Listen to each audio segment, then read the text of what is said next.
Groups of graduates staged protests requesting authorities to resolve issues pertaining to state sector employment. 12 petitions filed at the Supreme Court challenging the 20th Amendment. National organisation inquire about the report of the committee appointed by the Prime Minister to resolve issues of the 20th Amendment.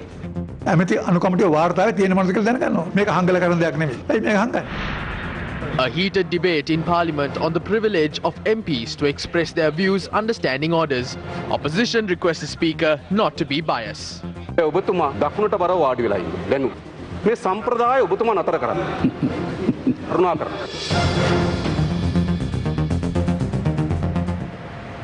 Good evening. You're tuned on to Thursday's edition of Primetime News. I'm Joel Outskun. Let's start off with a look at our top story this evening. Now, several protests were staged in Colombo today as well. Two groups of protesters spent their night at the Colombo railway station and at the agitation site.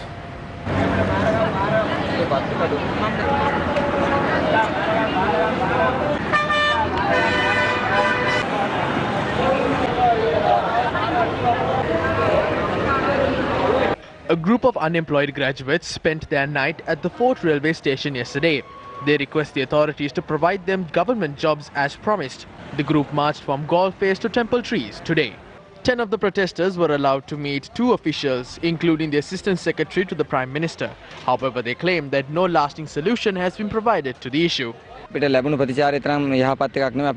response we received was not so good. We handed over the letter. However, their party was not prepared to hold a formal discussion. It was said that the Prime Minister's Secretariat would intervene to hold the discussion with the officials within a week. Meanwhile, a group of students who completed their Bachelor of Arts external degree on the 1st of May last year staged a protest for the second consecutive day at the site allocated for protesters. They charged that they were unable to get a job under the government employment program for graduates as their degrees were not completed on time. Although some of them were given the opportunity to meet an official from the Presidential Secretariat, the issue is yet to be resolved. The degree, which should be completed in 3 years, dragged on for 9 years, so we could not apply for jobs. We are asking for a job considering the appeals that we have legally filed. Meanwhile, a group of students who sat for their GCE advanced level examination in biology last year also staged a protest at the agitation site this morning. They said that they sat for the GCE advanced level examination under 2 syllabi, old and new, but were not enrolled in a state university despite the results they have received. The protesters have made a request to increase the number of students enrolled to universities under the field of biology. Several protesters were allowed to meet officials from the President's office, and a promise has been made to resolve the issue within a week. A tense situation arose today when the Mondragala irrigation officials tried to halt reconstruction work at the Manabarna Vava in Siambalandua and move the machinery. A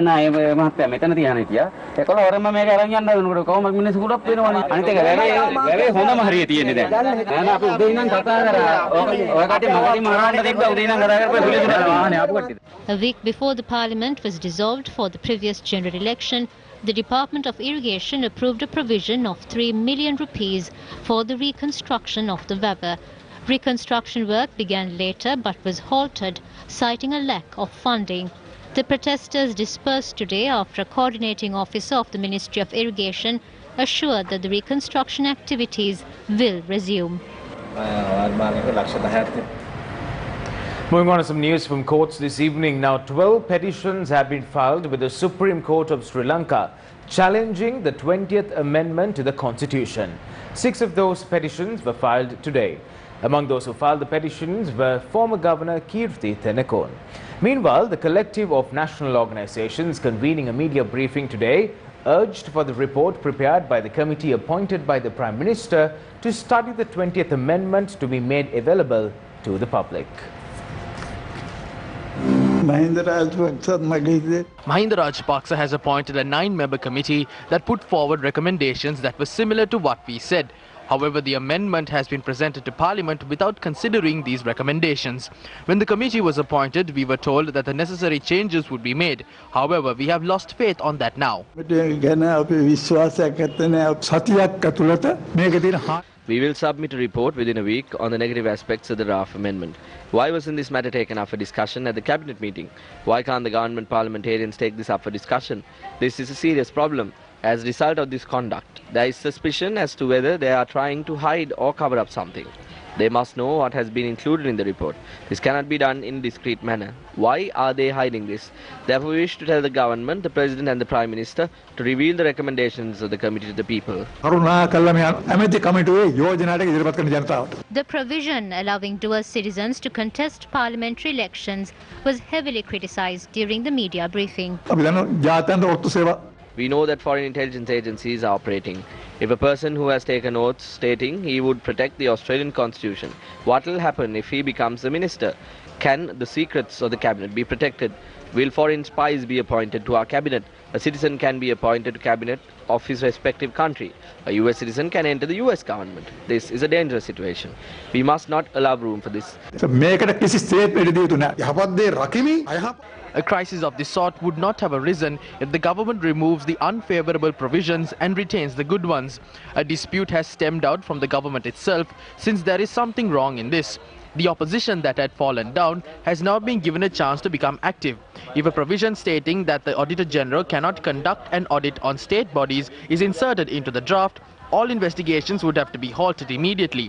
These are fraudulent activities that have taken place since the good governance government. The people can now question whether the individuals who supported the good governance government and want to sweep these matters under the carpet are behind the draft 20th Amendment. If this provision is removed, we can go to court and prevent the MCC agreement from being signed. Therefore, one can question whether a group is acting with the intention of signing the MCC agreement. There is no point of announcing the revisions during the second debate in Parliament. A discourse must be created over this matter. If this is hidden, the people will be suspicious about it. That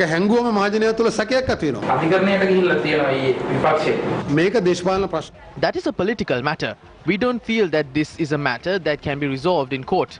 That is because court will only consider whether this is in line with the Constitution. The 18th Amendment is not required. They did not receive the mandate for it. The government received the people's mandate only to draft a new constitution.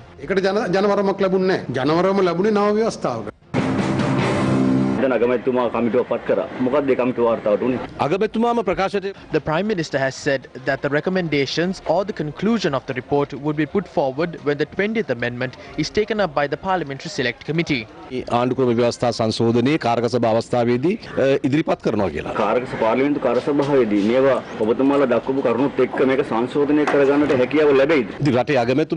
is the Prime Minister who is saying that.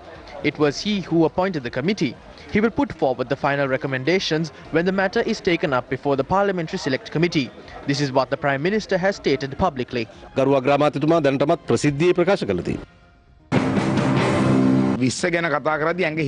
I speak of the 20th Amendment, my body goes numb.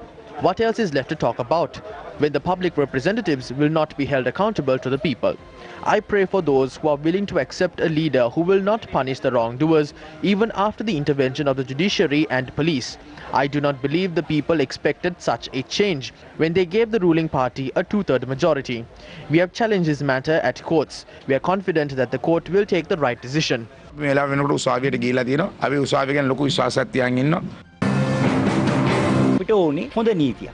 need a law that would suit our country, not a law that would suit the government or the opposition.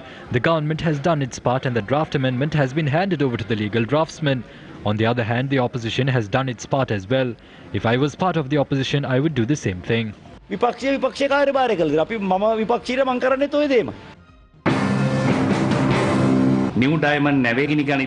We witnessed how various factions were destroying forest reserves while the public's attention was diverted towards the fire that erupted on board the New Diamond oil tanker. When the government said they would impose a ban on cattle slaughter, a murder convict on death row took oaths as a member of parliament. Right now, the 20th Amendment is the talk of the town. While the public's attention is focused on the 20th Amendment, the price of food items are discreetly increased. The price of essential items have skyrocketed. The ruling party is trying their best to enforce the 20th Amendment, to suppress all forces against the government. කිරීමට තමයි දැන් 20 වෙනි සංශෝධනය කඩිමුඩියේ ගේන්න ආණ්ඩුව මේ දඟලන්නේ. 19 වෙනි සංශෝධනයේ ඒ විදිහට If we are to continue with the 19th Amendment, we would not be able to appoint members to any of the commissions, including the National Procurement Commission and the National Audit Commission. Under the 19th Amendment, all of these commissions are appointed by members of the Constitutional Council. The Constitutional Council is made up of 10 members. Under the 19th Amendment, the current Prime Minister and opposition leader will never be able to agree on the appointment of the 5 members to the Constitutional Council. If the 5 members are not appointed, there will be no Constitutional Council and any of the commissions. කිසිම commission සභාවක් ක්‍රියාත්මක වෙන්නේ නැහැ. The 19th Amendment created 3 plough blocks that obstructed the government's administration. The government faced several issues when implementing the 19th Amendment, and the 20th Amendment has been drafted to resolve these issues. The 20th Amendment may have several drawbacks. However, they can be addressed as we go forward. The Sri Lanka Freedom Party will vote in favour of the 20th Amendment.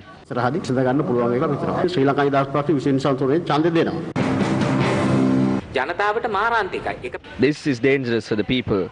On one hand, people had the power to review the acts brought before the Parliament at the Supreme Court. For example, a citizen can go to court and challenge an act within 14 days. It's presented to Parliament. But under the 20th Amendment to the Constitution, the number of days has been reduced to 7. This is beyond the issue pertaining to the power battle between the President and the Prime Minister. This is a violation of the democratic rights of the working class in the country. Although the Supreme Court decides if it is in violation of the Constitution, the people must decide if the 20th is accepted or not. So we are not taking this case to court. We are taking this case to the people. Meanwhile, Speaker Mahinda Yapa Abeyewardene today told the House that a copy of a petition regarding the 20th Amendment has been sent to the Parliament. Meanwhile, MP Nalin Bandara questioned the Speaker on why the camera in Parliament had not focused on the opposition leader when he had been delivering his address on the day in which the draft bill of the amendment was tabled in Parliament. සභාව දැනුවත් කරන්න මොකද්ද විපක්ෂයට කැමරාව නොදෙන්නත් ආණ්ඩු පක්ෂයට කැමරාව දෙන්නත් හේතුව. විජම ලොකු Bandara During the term of W.J. Lokubandara, he had announced a decision stating that the camera must not be focused on any section of the chamber in which violent scenes can be seen, and instead must be focused on the speaker and the mace. ඒක තමයි රීතිය. හැබැයි ඒ කලබලයේ තියෙන However, no one's mic is switched on during such times. This is a time in which he was given the mic to speak. That rule can be applied when there is a fight, when chili powder is thrown, or when water is spilled on the speaker's chair. මුත්‍රා දානකොට වතුර හල්නකොට ඒක හරි. මමත් මේ සභාවේදී I have been in Parliament for a long time. When such an incident takes place, I cannot issue an order to focus the camera on such incidences. We cannot do that. ඒ වෙලාවට යොමු කරන්නේ නැහැ. මේ නලින් මණ්ඩාර මහත්තයාත් මේ විනය රකින්න කෙනෙක් නෙමෙයි කරු කතානායකතුමනේ. තමුන්නාන්සේ තාම රජයේ දේපල කොච්චර බොහොම ස්තුතියි සේමදීක මන්තුමා. චමින්ද මන්ත්‍රීතුමා මම ඔබතුමාට බොහොම ගරු කරනවා. මෙතුමාට බනින්න එපා. එතුමාට දොස් කියන්න එපා. එතුමා උත්සාහ කරන්නේ මේ පාර්ලිමේන්තුවේ උත්තරීතරත්වය රැකගන්න, ඉලාස් කරගන්න ප්‍රකාශය කරුණා කරනවා. හැබැයි ඔබතුමාත් You understood on behalf of injustice that occurred in Parliament in the past. We cannot bear to see injustice taking place continuously. I express my regret over that. පිළිබඳව මමගේ කනගාටු ප්‍රකාශ කරනවා. මේ විදියට පොයින්ට් ඔෆ් ඕඩර් එකක් අරගෙන කිල්ල කතා කරන්න ගියොත් සභාව ඉතුරු වැඩ කරන්න පුළුවන් වෙලාවක් ඇති වෙයිද කතා කරන්න. A tense situation arose in Parliament over the opportunity given to party leaders to raise questions under standing orders. Now, this was after the Speaker had not allowed Gajendra Kumar Ponnambalam to raise a question during today's sitting. To inform this House that I am not in a position to allow this matter to be raised by him on the floor of this House today in terms of the provisions stipulated in the Standing Order 36F of the Parliament. I also wish to bring to the notice of the House that only one of the leaders of recognized political parties, including the leader of the opposition in Parliament, ඔබතුමා දැන් ලබා දෙන ලද නියෝගය පිළිබඳව අපේ එකඟතාවයක් නේ. මම දැනගන්න කැමතියි ඔබතුමා පක්ෂ නායක. We do not accept your order at a time when the rights of party leaders are violated without any discussion, and when you are trying to issue an order over it. I would like to regretfully point out that you should have protected the tradition of holding talks with the party leaders. The government is seated on the right and the opposition is seated on the left. The Speaker is seated in the middle. However, you have acted in favour of the faction on the right. Please stop doing this. වාඩි වෙලා ඉන්නවා. විපක්ෂය වම් පැත්තේ වාඩි වෙලා ඉන්නවා. කතානායක පුටුව හරි මැද තිබෙනවා. හැබැයි ඔබතුමා දකුණට බරව වාඩි වෙලා ඉන්නවා. දැන් මේ සම්ප්‍රදාය ඔබතුමා නතර කරන්න. කරුණාකරන්න. I wish to express my regret over this decision that has been given in an autocratic manner. ඔබතුමාගේ දැන් මේ තීරණය ගත වී assume code section F of 36, which is very clear. A question shall not refer to any matter which is under adjudication by a court of law. ඊය පාර්ලිමේන්තුවේත් අපිට ඒ අවස්ථාව ලබා දුන්නේ නැහැ. නෑ ඉතින් කියන්න පුළුවන් ඕනකම නැහැ. There is absolutely no matter that is been adjudicated. That you are wrong in deciding that, Honourable Speaker. You have ruled not considering the proper standing orders and the facts. When you are seated on that chair, despite the fact that this house is heavily loaded towards one side, that you have a duty. The standing order does not state that a restriction must be imposed. How can that be done? Do not try to deprive the democratic rights of all parties. Do not try to destroy this tradition. Erskine may කියනවා confidence in the impartiality of the speaker is an indispensable condition of the successful working of procedure. සාර්ථක ක්‍රියාපටිපාටියක අත්හැරිය නොහැකි කොන්දේසියක් වන්නේ කතානායකවරයාගේ අපක්ෂපාතීත්වය. Cowell and Shagder කියනවා within the walls of the house the speaker's authority is supreme. This authority is based on the speaker's absolute and unwavering impartiality. පාර්ලිමේන්තු සභාගර්භය තුලදී කතානායකවරයාගේ බලය උත්තරීතර වේ. එම උත්තරීතර භාවයේ පදනම වන්නේ කතානායකවරයාගේ පරිපූර්ණ හා නොසැලෙන අපක්ෂපාතීත්වය. ගරු කතානායකතුමනි කරුණාකරලා මේ සම්ප්‍රදාය අනුගමනය කරන්න. නියෝගය මම කියනවා ඔබතුමාට සැලකිය යුතු ආණ්ඩු. That may have been the situation earlier. We do not know that, but don't make it happen now. Should we accept that your decision has been made after thorough observation? I wish to question your conscience in this regard. ඔබතුමාම මේ නිරීක්ෂණය කොට මේ අධ්‍යයනය කොට ගන්නා ලද නියෝගයක් ලෙස අපි පිළිගත යුතුද? මම ඔබතුමාගේ හෘද සාක්ෂියෙන් අහන්නේ. This has been violated already. A copy of the order that you issued to the parliament will be sent to the leader of the house. Therefore, send it to the opposition leader as well. මේ ප්‍රකාශය ගන්න පුළුවන් ඕනේ දැන් ප්‍රකාශ කරුවට පස්සේ. මොකද්ද? ඔබතුමාට ගන්න පුළුවන්. නෑ මට හම්බුන්නේ නැහැ මොනවා. මට මොනවත් හම්බුන්නේ නැහැ. මම ඉල්ලීමක් කරන්නේ ගරු කතානායකතුමනි. එහෙම දීමේ අවශ්‍යතාවයක් නැහැ. හරි ඔබතුමා වීඩියෝ පොඩ්ඩක් රීවයින්ඩ් කරලා බලන්න ඔබතුමා කොලයක් කියෙව්වේ. ලිඛිතව මෙතනටත් එවන්න. ඒකයි මම කියන්නේ. ඔබතුමා ඉල්ලන්න. එතකොට ගෙනත් ඒක. මේවා ගැන තර්ක විතර්ක කරන්න අවශ්‍ය නැහැ ගරු කතානායකතුමනි. බොහොම මේ දැන් ආවේ. ඒක අපිට අපිට කරන්න දෙයක් නැහැ. අපේ නිලධාරියෙක්ගෙන් අපි ගෙන්න ගන්නවා. We can't do anything about it. We will obtain it through the relevant officer. මම නම් හිතන්නේ මේ ප්‍රශ්නේ වැදගත් විසඳුම් ක්‍රියාමාර්ගය. On to more news this evening. Now, container transporters today protested that a heavy congestion is being created around the customs yard in Orugoduwatta. The protesters charged that the congestion is being created due to the delay in customs inspections. When inquired from customs media spokesperson Sunil Jayaratne, he said that there is a high tendency to import goods including turmeric which are restricted into the country. He added that containers are inspected thoroughly to ensure restricted goods are not imported. Further, 2 customs officers were arrested recently for illegally smuggling goods, including turmeric, from the customs.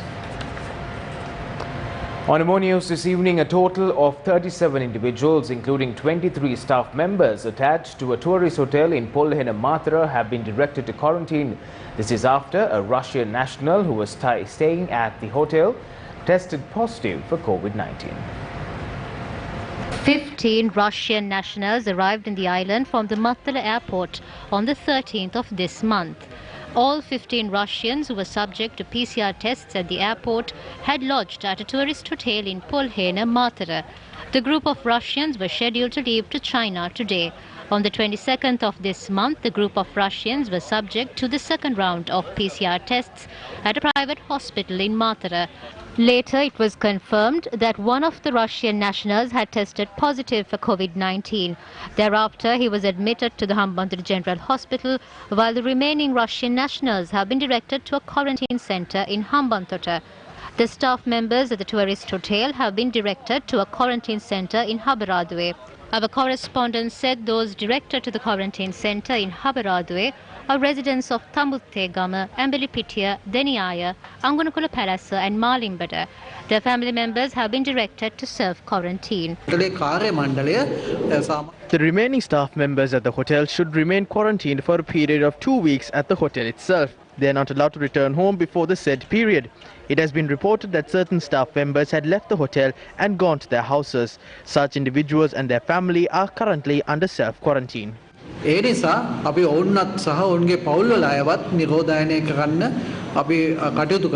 public health inspector said the driver of a three-wheeler in which the Russian nationals had travelled was also directed to quarantine. The wife and two daughters of the three-wheeler driver have also been directed to quarantine. What happened to the garbage containers imported to Sri Lanka? A hot topic in the recent past. When we grilled authorities following the discovery of many containers containing garbage in July last year, their response always was that they would act upon an order given by court. However, these very same authorities on a number of occasions failed to submit this relevant reports to the courts, which inevitably delayed the legal proceedings. In February, the court said that if the authorities take steps to re-export the garbage containers, the court orders will not hinder it. When we contacted the Central Environmental Authority on the 7th of this month, they said the United Kingdom has expressed their willingness to accept the garbage containers that were exported to Sri Lanka. We contacted the same authority 2 weeks from that day. They said that they will be able to release a clear statement within a week. Why is the re-export of these garbage containers being delayed week after week? Who is the invisible hand behind this? For your attention. The Presidential Commission probing the April 21st attacks today warned against publishing statements refuting remarks made by witnesses during their testimony. A complaint had been filed at the Presidential Commission over former President Maithripala Sirisena's media statement refuting remarks made by former Defence Secretary Hemasiri Fernando in his testimony last week. Incidentally, this was days after the Archbishop of Colombo, Cardinal Malcolm Ranjit, had issued a statement refuting evidence given by former Minister Harin Fernando at the Commission recently. In its ruling, the Presidential Commission announced that such statements should not have been published when lawyers have been given an opportunity to cross-question witnesses. Accordingly, the Commission warned former President Maithripala Sirisena, his private secretary Samira De Silva and 3 auxiliary bishops who had issued the statement on behalf of the Cardinal to avoid publishing such statements in the future. Meanwhile, former Police Chief Pujit Jayasundara today told investigators that former President Maithripala Sirisena must be held directly responsible over the bombings and that his advisers must be partially blamed over the tragedy. He told the Commission that the former President had summoned him on the 23rd of April last year and had asked him to take responsibility over the incident by stating he would be offered a local or foreign post. According to the witness, the government had granted several facilities to the State Intelligence Service and that some funds granted to the SIS could not be traced even by examining Defence Ministry documents. He said that he felt stressed while working with the former President and that there was no one to discuss these issues. Incidents of environmental destruction were reported from 2 areas in Mullaitivu today. Now, a sand record has been taking place in the Kalwilan area that is under the Tunkai Divisional Secretariat in the Mullaitivu district. Now, residents say that a large number of trees have been uprooted as a result of sand mining taking place in this area. They point out that a shortage of water may also be experienced due to these kind of activities. Meanwhile, police took steps to seize a lorry that had been transporting sandalwood illegally from Punarin. Our correspondent reported that the sandalwood had been reported and transported under the guise of transporting water bottles. Punarin police are conducting further investigations into this incident.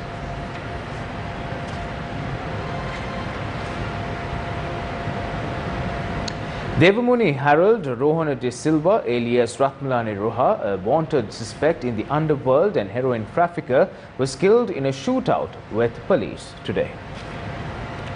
Police said the suspect was found in the Kammaltota area in Kochikade while preparing to flee to India. It is reported that he was killed in a shootout with the officers of the Crimes Division of the Western Province North Range. Police also seized a T-56 firearm and a revolver from the suspect's possession and 300,000 Indian rupees. While several matters are being debated in the political arena, Gammatha continued its door-to-door journey today as well, identifying the problems faced by the people for its 5th consecutive year.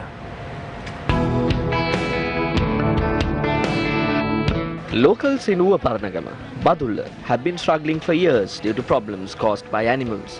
The residents in Madipokuna, Kirimatiyarawa and Thallapitiya villages face many problems due to wild boars and monkeys. And now their problems have increased due to a species of ants that goes by the name of Kodai. Locals claim that this type of ants devastate the cultivations in an unusual pattern. These ants are poisonous as well. These villagers ask for a solution for this issue. Children residing in Udatambavita, Mavanalla, do not go to school on rainy days. On rainy days, the road they used to go to school is filled with mud, dirt and leeches. The lack of clean drinking water is another problem these villagers face. Although a water tank was constructed, a hole in the tank has deprived these locals from obtaining water.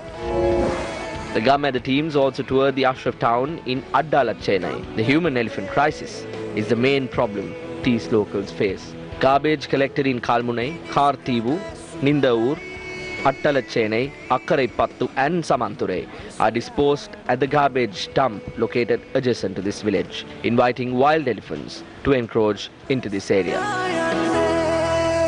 On that note, we wrap this edition of Prime Time News. Thank you very much for stopping by. More news follows on our award-winning website, that is www.newsfirst.lk. I'm Joel Outskun, together with our interpreter Brian D. Cruz. Take care. Good night.